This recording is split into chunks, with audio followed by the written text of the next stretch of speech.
Bonjour à tous et bienvenue dans mon atelier, je suis ravie de vous retrouver ici pour un bilan couture un petit peu spécial. Il ne va pas s'agir d'une chronologie rétrospective de ce que j'ai cousu ces derniers temps, ces dernières semaines, mais plutôt quelque chose de plus global qui va suivre une thématique, un fil conducteur. Je vais pouvoir vous représenter des pièces que j'ai cousues il y a plus longtemps, que je n'avais pas encore présentées sur ma chaîne ou sur mon compte Instagram, mais également des choses assez récentes qui s'inscrivent également dans ce thème. On y va tout de suite pour le fil d'Ouest.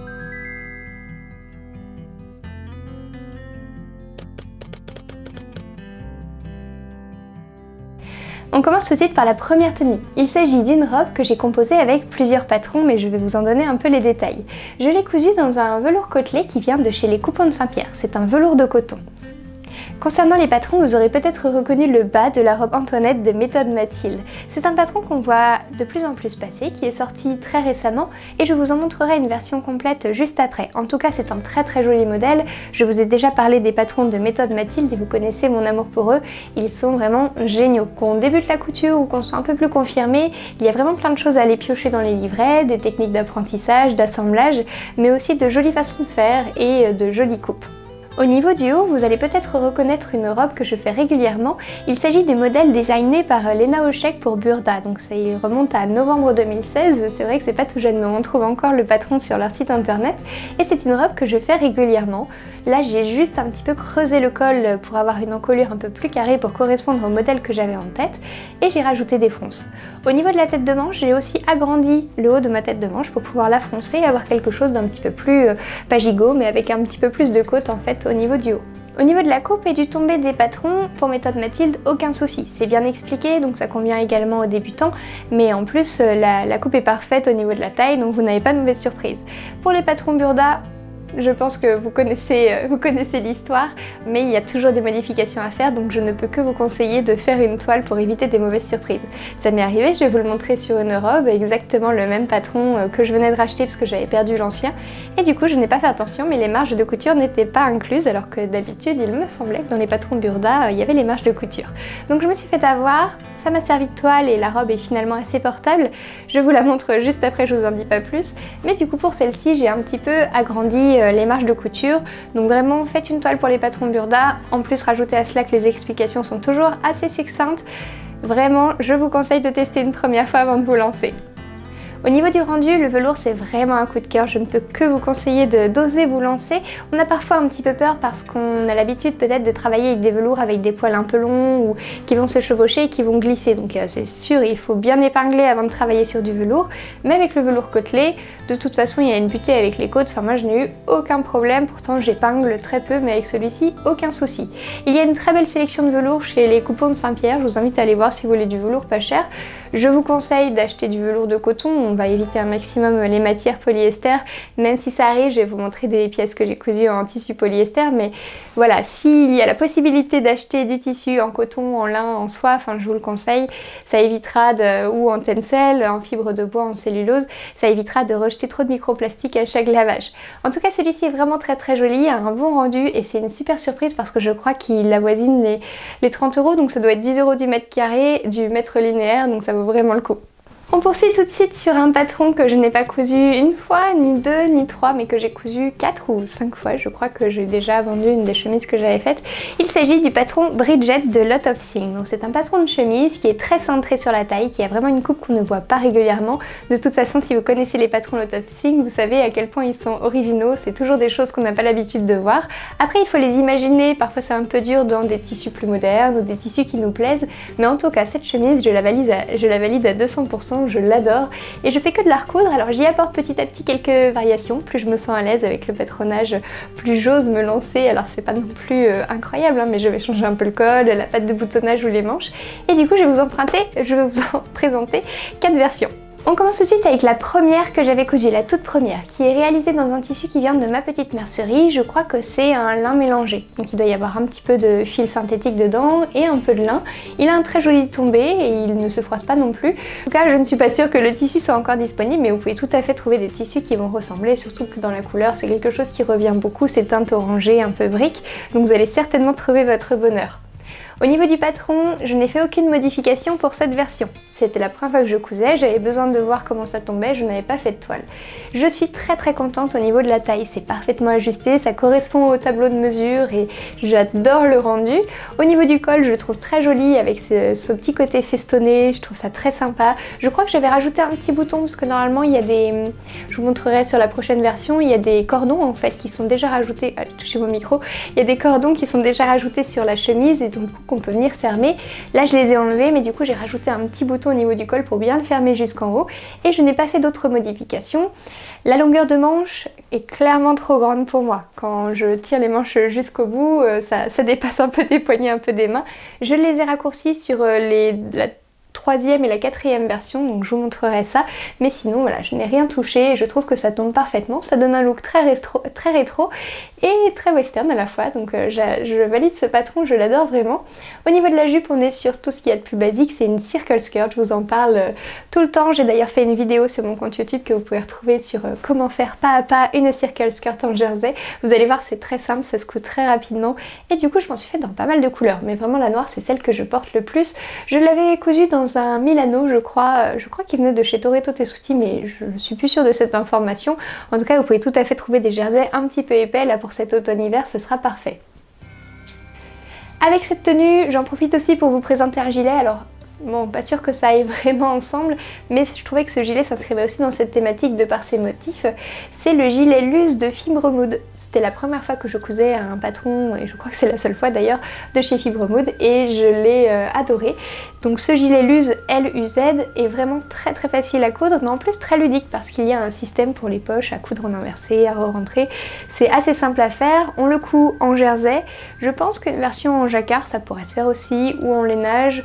Il faut voir, il faut que ça reste quand même peut-être un petit peu extensible pour garder le confort. En tout cas je le porte tout le temps, je l'adore, là je suis contente, il va enfin faire de nouveau un peu mauvais pour que je puisse le ressortir et je trouve qu'il a été très bien designé, très bien réalisé, la coupe est parfaite, on n'est pas sur un vêtement près du corps donc ça va, il y a quand même de la marge si jamais il y a le moindre défaut.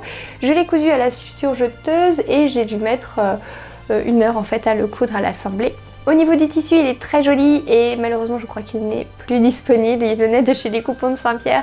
Vous savez, chez les Coupons il y a quand même un grand turnover, les stocks sont réduits parce que c'est du déstockage en fait de fin de série, de marque ou de stock de tissu. Mais du coup les quantités sont assez faibles et il n'y a malheureusement plus de ce magnifique jersey. Mais je vous encourage peut-être à aller voir sur le site de Made in Tissu, il y a de très beaux jerseys, c'est là-bas que je le prends la plupart du temps. Ou sur les coupons, vous avez régulièrement des arrivages aussi à suivre. En tout cas, c'est un patron que je valide également, le gilet Luz de chez Fibremood. On passe maintenant à la deuxième version de la chemise Bridget que j'ai cousue dans un tissu à carreaux que j'adore, je trouve vraiment trop beau. C'est un coton, mais un coton qui est quand même très doux, donc je pense que ça vient du tissage en fait, de la finesse du fil et de la finesse du tissage. C'est un coton que j'avais trouvé chez Minerva.com. Minerva, c'est, je le répète encore une fois, c'est une mercerie anglaise. Alors, je l'adorais avant, j'adorais commander chez eux et travailler avec eux, mais depuis le Brexit, c'est vraiment compliqué, je vous en parle quand même de moins en moins et je ne coupe plus de tissu de chez eux, car les frais de douane sont vraiment énormes. Et il y en a régulièrement, donc je ne préfère ne pas vous conseiller ce genre de marque. Mais en tout cas, cette version à carreaux est très jolie. J'avais bossé les raccords, je sais pas trop si c'est réussi, je sais plus. Et je n'ai fait encore une fois aucune modification. Je la porte toujours avec la circle skirt en Milano noir. Et je trouve que ça fait un ensemble qui est plutôt sympa, avec des petits bottes cow-boy. Là, je trouvais que ça allait dans le thème aussi. Mais je peux tout à fait la porter avec une salopette, avec un gilet ou avec un pantalon aussi. Ça fonctionne très bien. Pour ma troisième version, j'ai utilisé un tissu qui vient de chez Toretto Tessuti, cette fois j'en suis sûre. C'est un tissu, je crois que c'était un coton avec un petit peu d'élastane, je n'ai plus la matière en tête, mais vous pouvez retrouver cette chemise dans mon bilan couture sur le projet Écosse, parce que c'est à cette occasion en fait que je l'avais faite et je porte une jupe avec, qui est la jupe croisette, un dérivé du patron de la robe croisette de Lot of Things aussi. Comme ça vous en saurez un petit peu plus sur cette marque et un peu plus sur cette chemise. En tout cas j'aime beaucoup le rendu, je la porte peu parce que les rayures c'est finalement assez difficile à porter, je suis étonnée mais j'en porte pas énormément et du coup je ne la porte pas souvent. Mais sur celle-ci j'avais réduit un petit peu les manches, ce n'est pas encore assez mais ça va, enfin c'est pas gênant non plus, ça ne rentre pas dans mon petit déjeuner ou dans mon repas, enfin ou dans ma couture et c'est vraiment un beau tissu. Chez Toretto Tessuti vous avez souvent des arrivages de fin de stock qui viennent uniquement d'Italie et on est sur des matières qui sont vraiment belles. Donc je vous conseille de tester de temps en temps quand il y a vraiment une matière qui vous plaît, n'hésitez pas à commander chez eux. C'est vrai qu'on en entend peu parler finalement parce qu'il y a quelques marques qui prennent tout le devant de la scène, mais parfois il y a de belles surprises, donc n'hésitez pas à aller voir régulièrement sur leur site, il y a souvent des arrivages et ce tissu en fait partie, je le trouve vraiment super sympa.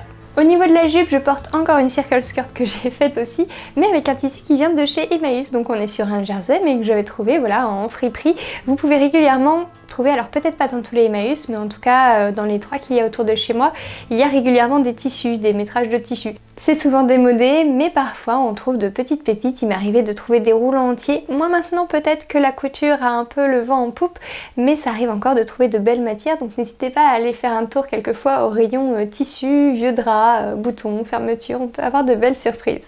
Alors pour ma dernière version de Bridget, j'ai utilisé les chutes d'un tissu dont je vous parlerai juste après je crois parce que j'ai cousu une robe avec. Il me restait un mètre à peu près, ce qui n'est pas suffisant pour coudre Bridget, donc j'ai dû déjà faire une croix sur les raccords clairement et modifier un petit peu les manches, les empiècements. Je l'ai faite aussi plus courte, là on ne le voit pas parce que c'est rentré dans une jupe, mais j'ai dû la raccourcir aussi.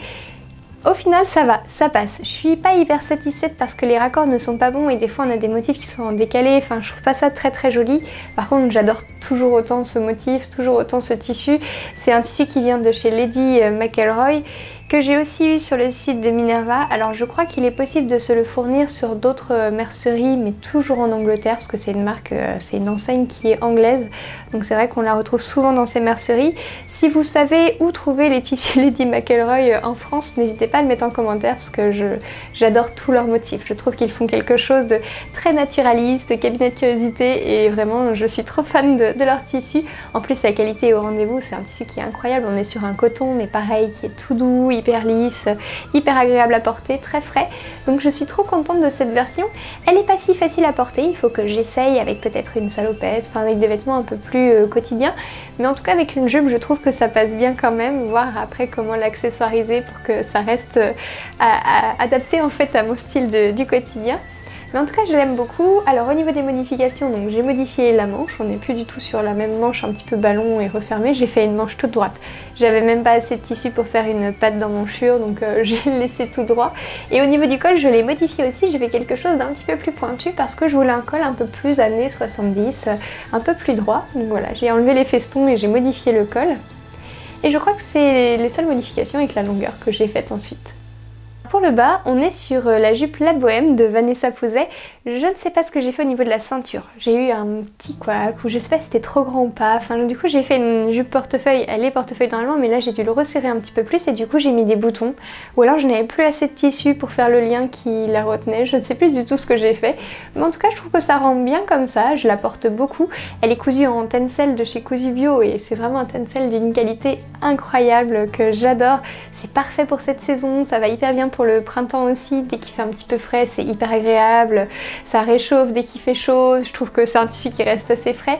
Le seul défaut qu'il y a sur le tencel, donc tencel je répète c'est une fibre de bois, vous pouvez d'ailleurs retrouver cette matière dans mon haul spécial Cousu Bio, je vous en parle plus longuement, mais c'est une fibre de bois qui est assemblée soit avec des procédés chimiques, soit avec des procédés naturels.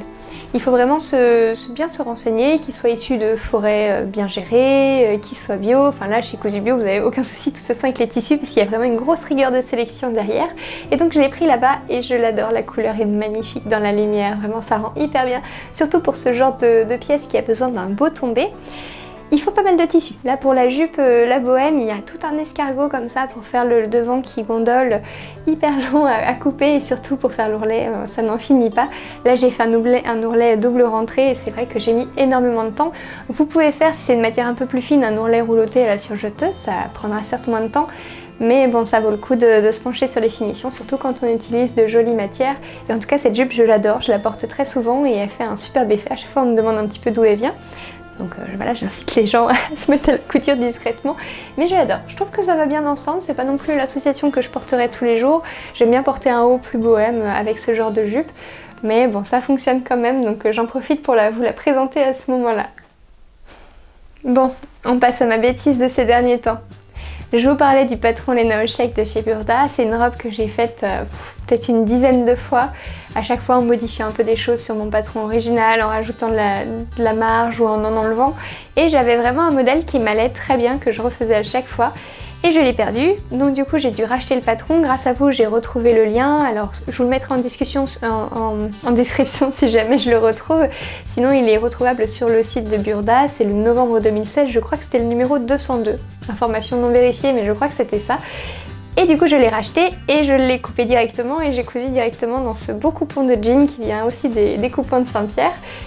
J'ai tout assemblé, j'ai vraiment pas essayé une seule fois, je me suis dit bon, que ça allait quoi, il n'y avait aucune raison que ça aille pas, j'avais fait la bonne taille et tout. Et au moment d'essayer, mais tout était posé, hein. J'ai posé les finitions à l'intérieur, j'ai posé la fermeture. Il n'y avait plus qu'à rajouter les boutons sur le devant parce que normalement c'est un devant qui se croise comme ça avec une patte de boutonnage. Donc j'imaginais mettre des boutons métalliques. Et en fait c'est une robe qui m'a été inspirée par la dernière collection de Lena Oshek, comme la première d'ailleurs. Et j'avais trop envie de me refaire exactement la même, ma loupée en fait, parce que je ne pouvais pas du tout fermer la robe. J'avais toute la poitrine dehors, enfin ça allait pas du tout. Il a fallu que je trouve des astuces pour l'agrandir un petit peu, donc j'ai fini par rajouter une fermeture sur le devant pour gagner un petit peu, gagner cet espace de chevauchement en fait, avec une grosse fermeture, qu'heureusement j'avais dans mon stock, trouvée elle aussi à Emmaüs. Et derrière j'ai rajouté un petit peu de tissu pour pouvoir venir coudre. Et gagner quelques centimètres, c'est les centimètres que j'avais perdus en ne vérifiant pas mon patron. En fait ce qui s'est passé, c'était la bonne taille mais les marges de couture n'étaient pas incluses. Pourtant sur les Burda j'ai l'habitude d'avoir les marges incluses, donc ça se trouve je me trompe, en même temps ça fait longtemps que j'en ai pas cousu. Mais clairement là ça a été un ratage total et j'étais dégoûtée.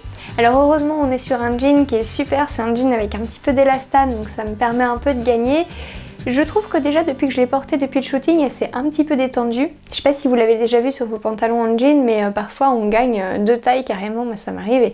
Et une fois que je les lave, en fait j'ai l'impression d'avoir énormément grossi tellement je peux plus les enfiler. Mais en fait après lavage, bah, ça se détend et la matière travaille un petit peu.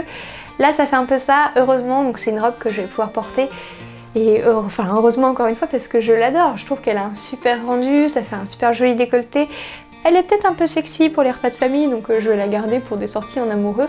Mais vraiment, je trouve qu'elle est trop belle là pour l'automne-hiver. J'aurais jamais pensé à me faire une robe en jean et quand je l'ai vue sur le site de Lena, je me suis dit ouais mais ça rend hyper bien, donc j'avais trop envie de m'en faire une aussi. Ça a été tout un défi parce que toutes les surpiqûres, c'est assez difficile à faire mine de rien pour être régulier. J'ai des endroits où ça va pas du tout, alors je vais essayer de mettre des petits rivets aux endroits qui me dérangent pour cacher un petit peu, mais dès que vous avez une surépaisseur, en fait, moi ma machine elle chasse un peu et j'ai eu du mal à rester droit. Je pense qu'il faudrait vraiment bosser point par point en maintenant bien son tissu ou carrément les faire à la main à certains endroits.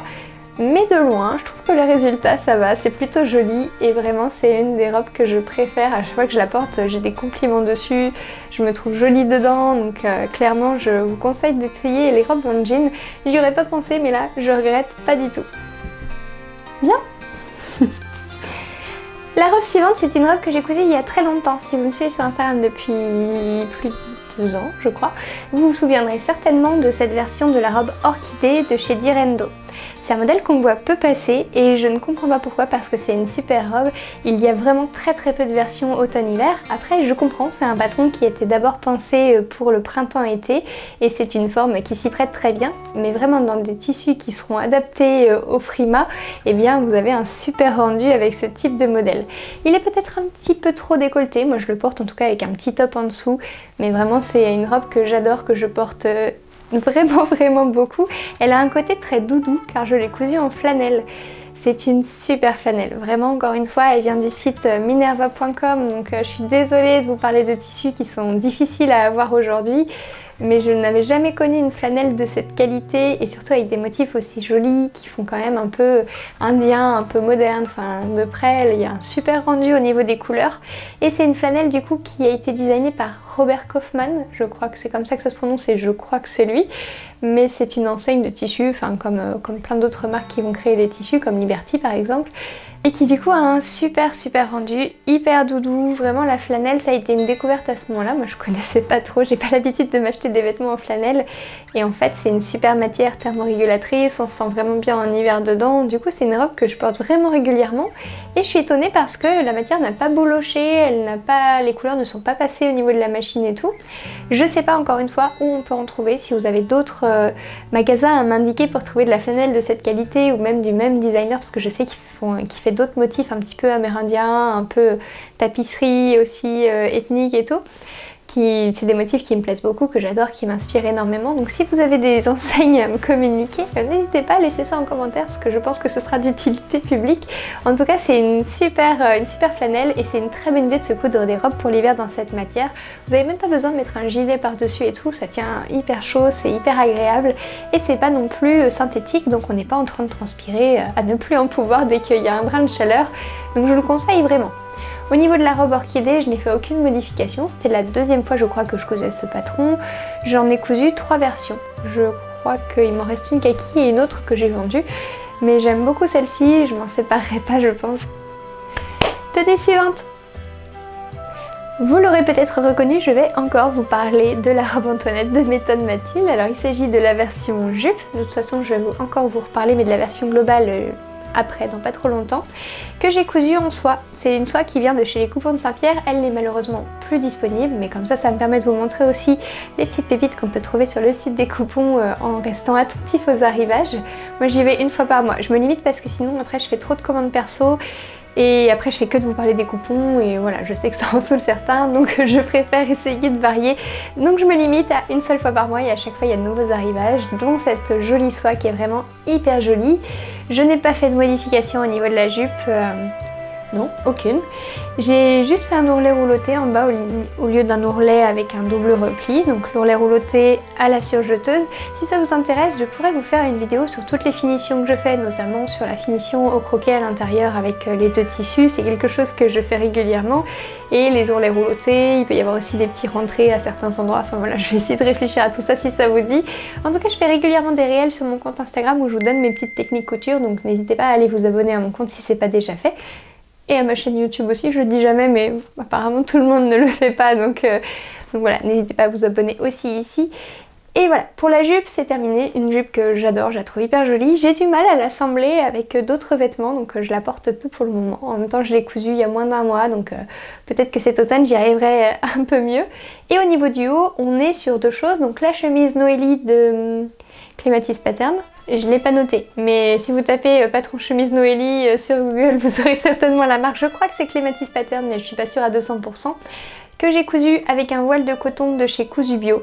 Pareil, enfin de toute façon les tissus de chez Cousu Bio, ils sont hyper quali. Alors forcément, quand on va comparer les prix de chez les Coupons de Saint-Pierre et de chez Cousu Bio, il y a un gap, mais c'est expliqué aussi par tout le travail qu'il y a derrière Cousu Bio pour aller chercher des matières sourcées équitables, éco-responsables et tout ça. Le fait que ça soit bio, le fait que ça soit hyper quali.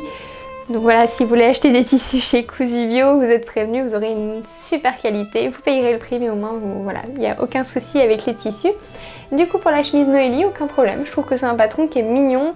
Ça m'embête un peu que ça soit des élastiques en fait au niveau des fronces parce que du coup, ça a tendance à retirer un peu les épaules et des fois, ça se met pas bien. Donc j'aurais préféré, pourquoi pas, une bande de tissu cousu avec des fronces derrière. Enfin, peut-être un autre système, après je ne sais pas patronner donc c'est facile de dire ça, mais en tout cas le système d'élastique me chagrine un petit peu, surtout que là c'est un fil élastique qu'on passe dans sa canette et je sais pas vous, mais moi à chaque fois que je dois faire ça pour faire des smokes ou autre, bah ça tient pas en fait de chaque côté, donc j'ai des pièces qui bougent. Mais en tout cas j'aime beaucoup cette chemise quand même, je peux la mettre avec pas mal de tenues, c'est une bonne surprise parce que de prime abord je me serais jamais cousu une chemise de ce style là, mais en fait j'aime bien, ça passe avec pas mal de choses et ça fait un look très bohème.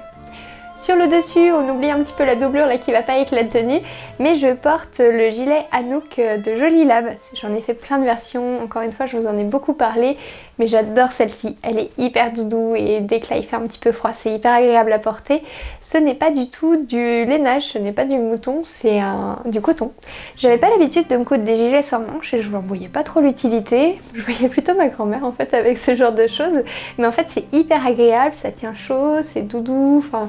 C'est hyper chouette à mettre sur une robe, ça permet justement, mais c'est ce que disait je crois Charlene Sons, de porter ses robes cousues pour le printemps en version automne avec juste un petit gilet par-dessus et ça me donne envie d'en faire plein de versions pour pouvoir les assortir avec toutes mes tenues. Mais en tout cas celui-ci est assez neutre, si on oublie la doublure. Du coup je le porte quand même régulièrement et je l'aime beaucoup. Là je trouve que ça donne un look très bohème chic, campagne, un petit peu cow-boy aussi, donc c'est pour ça que je l'ai inclus dans ce thème-ci. Et je vous encourage à essayer ce patron, il est plutôt sympa. Il peut être un petit peu complexe si on fait toute la version matelassée avec les petites manches et tout, mais on peut juste se servir de la base pour faire un gilet tout simple, pourquoi pas réversible. Bon, du coup, ce bilan couture commence à être vraiment trop long. On est déjà à presque 25 minutes. Donc, ce que je vous propose, c'est que je vous le fais en deux parties. On se retrouve la prochaine fois pour toute la suite. Comme ça, je vous présenterai enfin la robe de méthode Mathilde Antoinette dans son entièreté. Et puis, je vous présenterai 2 ou 3 autres tenues qui, je pense, devront vous plaire. Je vous dis à très vite, bonne semaine et surtout, bonne couture!